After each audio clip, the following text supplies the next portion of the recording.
जो लोग मेरे इस चैनल पर नए हैं या फिर मेरा ये वीडियो किसी और सोशल मीडिया प्लेटफॉर्म पर देख रहे हैं, वो मेरा YouTube channel political Tamasha with doctor Arshi को सब्सक्राइब करके वहां पे लगी बेल आइकॉन को जरूर दबा दें ताकि आपको हमारे आने वाले हर वीडियो की अपडेट्स मिलती रहे।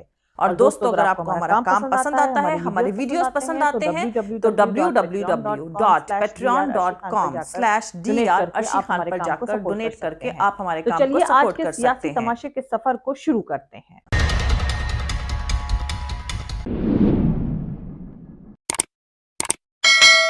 हिटलर के मरने पर जर्मनी में कहीं भी दुख मनाने के नजारे नहीं देखे गए। जिस तरह रूसी स्टालिन के मरने पर रोए थे, उस तरह कोई भी जर्मन रोता हुआ नहीं दिखाई दिया। दोस्तों, ह्यूमन हिस्ट्री में इससे पहले किसी बर्बादी को इस तरह एक शख्स के साथ जोड़कर नहीं देखा गया। हिटलर ने उस जंग की शुरुआत करी थी जिसने 5 करोड़ लोगों की जान ले ली। सिर्फ अकेले बर्लिन को जीतने में सोवियत यूनियन ने अपने 3 लाख सैनिक गंवाए। करीब 40,000 जर्मन सैनिक भी मारे गए और 5 लाख जर्मन सैनिकों को युद्ध का बंदी बनाया गया। 2 मई 1945 को 3 बजे सोवियत फौजी हिटलर के राइट चांसलरी में घुसे। उन्हें किसी मुखालिफत या रुकावट का सामना नहीं करना पड़ा। हिटलर के बंकर में सबसे पहले घुसने वाला सोवियत सैनिक था लेफ्टिनेंट इवान क्लिमेंको। उन्हें उनकी बहादुरी के लिए hero of the Soviet union award से सम्मानित भी किया गया। वैसे दोस्तों, आपको बता दूं कि शुरू में हिटलर की मौत की खबर उनके मुल्क वालों को उनकी मौत के एक दिन बाद 1 मई की रात 10:26 पर दी गई थी। खबर में बताया गया कि हिटलर आज दोपहर राइट चांसलरी में सोवियत सैनिकों से लड़ते हुए मारा गया। उन्होंने अपनी आखिरी सांस तक सोवियत सैनिकों का मुकाबला किया, जबकि हकीकत यह है कि 25 अप्रैल 1945 के बाद से हिटलर की जिंदगी में सिर्फ एक ही मकसद था, खुद ही अपनी मौत की तैयारी करना। 25 अप्रैल को उसने अपने पर्सनल बॉडीगार्ड हींज लिंगे को बुलाकर कहा था कि जैसे ही मैं अपने आप को गोली मारूं, तुम मेरी डेड बॉडी को चांसलरी के बगीचे में ले जाकर उसमें आग लगा देना। मेरी मौत के बाद कोई मुझे देखे नहीं और ना ही पहचान पाए। इसके बाद तुम मेरे कमरे में वापस जाना और मेरी वर्दी, कागज और हर चीज जिसे मैंने इस्तेमाल किया है जमा करना और बाहर आकर उसमें आग लगा देना। खैर, हिटलर की खुदकुशी के बाद यानी 30 अप्रैल 1945 को चांसलरी के बगीचे में हिटलर का जिस्म पूरी तरह से जला भी नहीं था कि उसके साथियों ने बिल्कुल नजदीक आ चुकी सोवियत सेना से कांटेक्ट करने की कोशिश शुरू कर दी थी। उन्होंने अपने एक रिप्रेजेंटेटिव के तौर पर जनरल क्रेब्स को सोवियत सेना के सेनापति मार्शल जुकोव से मिलने भेजा। जनरल क्रेब्स को भेजने का फायदा यह था कि वो पहले मॉस्को में जर्मनी सरकार के लिए काम कर चुके थे और रूसी लैंग्वेज बोलना जानते थे। क्रेब्स रात में 10 बजे हिटलर के करीबी गोबेल्स और बोरमान का खत और सफेद झंडा लेकर सोवियत खेमे की तरफ रवाना हुए और सुबह 6 बजे वापस लौटकर उन्होंने खबर दी कि सोवियत सेना बिना शर्त सरेंडर पर जोर दे रही है और वो ये भी चाहती है कि हम 1 मई को दोपहर 4 बजे तक इस बारे में अपना इरादा उन्हें बता दे। खैर, ये खबर सुनते ही हर कोई अपनी जान बचाने की जुगत में लग गया, लेकिन हिटलर के नजदीकी गोएबेल्स ने पहले ही तय कर लिया था कि वो भी हिटलर की तरह अपनी जान खुद ले लेंगे। इससे एक दिन पहले यानी 30 अप्रैल को हिटलर के खुदकुशी करने के बाद गोएबेल्स की पत्नी माग्दा गोएबेल्स ने अपनी पहली शादी से पैदा हुए बेटे को खत भेजकर बता दिया कि वो अपने हस्बैंड और सभी बच्चों के साथ सुसाइड करने जा रही हैं। 1 मई की शाम डॉक्टर हेलमेट गुस्ताफ कुंज ने गोएबेल्स के 4 से 12 साल के बीच के 6 बच्चे हेल्गा, हिल्डा, हेलमेट, होल्डे, हेडा और हीडे को मॉर्फिन का इंजेक्शन दिया ताकि उन्हें नींद आ जाए। जोरकिम फेस्ट अपनी किताब इनसाइड हिटलर्स बंकर्स में लिखते हैं कि इसके बाद हिटलर के पर्सनल डॉक्टर लुडविग स्टम्फेगर की मौजूदगी में किसी ने इन बच्चों का मुंह खोला और माग्दा ने हाइड्रोजन साइनाइड की कुछ बूंदें उनके गले में उतार दी। सिर्फ उनकी सबसे बड़ी बेटी हेल्गा ने इसका विरोध किया। उस 12 साल की लड़की के जिस्म पर लगी खरोचों से यह अंदाजा लगाया जा सकता है कि उसने इस तरह जहर पिलाए जाने का विरोध किया था। कुछ सेकंड्स में ही इन सब की मौत हो गई। इसके बाद जब माग्दा गोबेल्स अपने बंकर पहुंची तो उनके पति उनका इंतजार कर रहे थे। उन्होंने उनसे सिर्फ 3 वर्ड्स कहे, काम हो गया। इसके बाद वो सुबक सुबक कर रोने लगी। रात 8:30 बजे गोएबेल्स ने अचानक बिना कुछ कहे अपनी टोपी और ग्लव्स पहने। वो और उनकी पत्नी बंकर की सीढ़ियां चढ़ने लगे। दोस्तों, रिचर्ड जे इवांस अपनी किताब थर्ड राइक एट वॉर में लिखते हैं, बंकर से बाहर निकलने से पहले गोएबेल्स का पिल थोड़ा ठिठके और फिर उन्होंने साइनाइड के कैप्सूल को चबा लिया। सेकेंडों में उनकी मौत हो गई।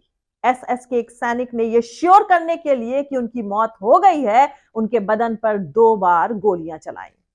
उसके बाद उनकी डेड बॉडी में आग लगा दी गई।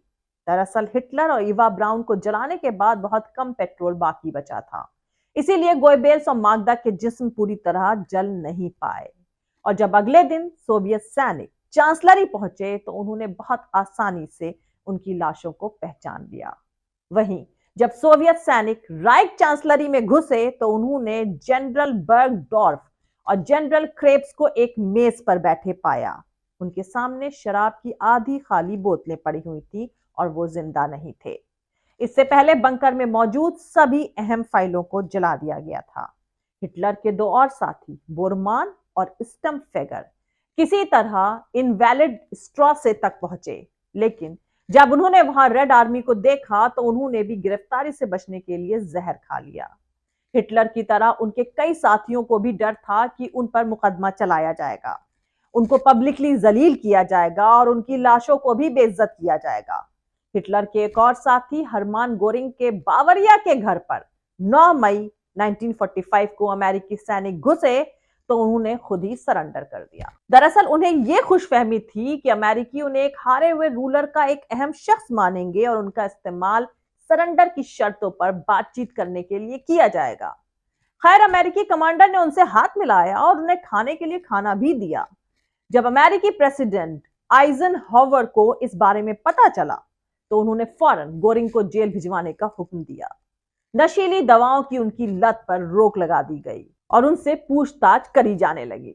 गोरिंग को अपने किए पर कोई पछतावा नहीं था, इसीलिए उन्हें फांसी की सजा सुनाई गई। गोरिंग ने रिक्वेस्ट किया कि उनको फांसी देने के बजाय फायरिंग स्क्वाड से मारा जाए।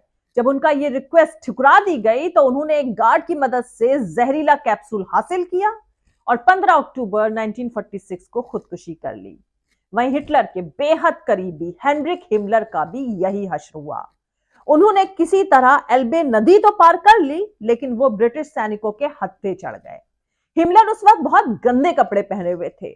जब उन्हें लग गया कि उनका खेल अब खत्म होने वाला है तो उन्होंने अपनी आंखों पर लगा पैच उतारकर चश्मा पहन लिया।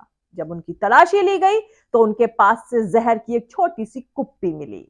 इसके बावजूद ब्रिटिश ऑफिसर्स ने उनके मेडिकल चेकअप के ऑर्डर दिए। जब डॉक्टर ने हिमलर को अपना मुंह खोलने के लिए कहा तो डॉक्टर को उनके दांतों के बीच एक काली चीज दिखाई दी। जब उसने रोशनी की तरफ उनका सर घुमाया तो हिमलर ने तेजी से दांत चलाकर उस काली चीज को काट लिया। उन्होंने ग्लास साइनाइड कैप्सूल को काटा था। उनको मरने में कुछ सेकंडों का ही वक्त लगा। उस वक्त उनकी उम्र सिर्फ 44 साल थी। बाद में उनके ही तरह दूसरे एसएस ऑफिसर ओदिलो ग्लोबॉकनिक ने भी जहर खाया और अर्नस्ट ग्रेविट्स ने खुद को और अपनी पूरी फैमिली को हैंड ग्रेनेड से उड़ा लिया। एक और एसएस ऑफिसर फिलिप बोहलर ने भी 19 मई 1945 को अपनी पत्नी के साथ खुदकुशी कर ली। वहीं राइक सुप्रीम कोर्ट के चीफ अर्विन बुमकेने ने भी अपने आप को मार लिया। हिटलर के खासम खास military officer field marshal Walter model ने हथियार डालने की शर्म से बचने के लिए डजलडॉर्फ के पास जंगलों में अपने आप को गोली मार ली। हिटलर के करीबी रुडोल्फ हेस को उम्र कैद की सजा सुनाई गई। उन्होंने अपनी जिंदगी के आखिरी साल एकाकी जेल में बिताए। साल 1987 में 93 साल की उम्र में उन्होंने जेल में ही फांसी लगाकर खुदकुशी कर ली। दोस्तों, क्रिस्टियन गोएस्चेल ने अपनी किताब suicide at the end of the Third Reich में लिखा है कि सरकारी आंकड़ों के मुताबिक बर्लिन में मार्च में 238 आत्महत्याएं हुई थी, जो अप्रैल में बढ़कर 3881 हो गई। इसमें ज्यादातर नोट्स में मौजूदा हालात और सोवियत हमले के डर को इनकी वजह बताया गया था। ज्यादातर पेरेंट्स ने अपने बच्चों की हत्या करने के बाद अपनी जान ले ली थी।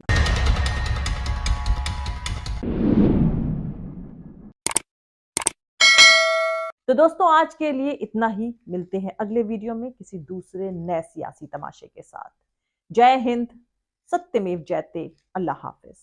दोस्तों हमारा पूरा वीडियो और दूसरे और वीडियोस देखने के लिए हमारे YouTube channel political Tamasha with doctor Arshi को सब्सक्राइब करके वहां पे लगी बेल आइकॉन को जरूर दबा दें ताकि आपको हमारे आने वाले हर वीडियो की अपडेट्स मिलती रहे।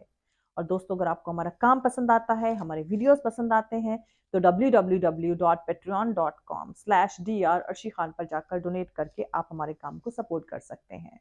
दोस्तों अगर आपको हमारा वीडियो पसंद आता है तो लाइक और शेयर करना हरगिज नहीं भूलें। आप हमें फॉलो भी कर सकते हैं हमारे ट्विटर, इंस्टाग्राम और फेसबुक पेज पर। मेरा ट्विटर हैंडल है @the rate of Arshi Aziz Khan. Thank you, मिलते हैं अगले वीडियो में।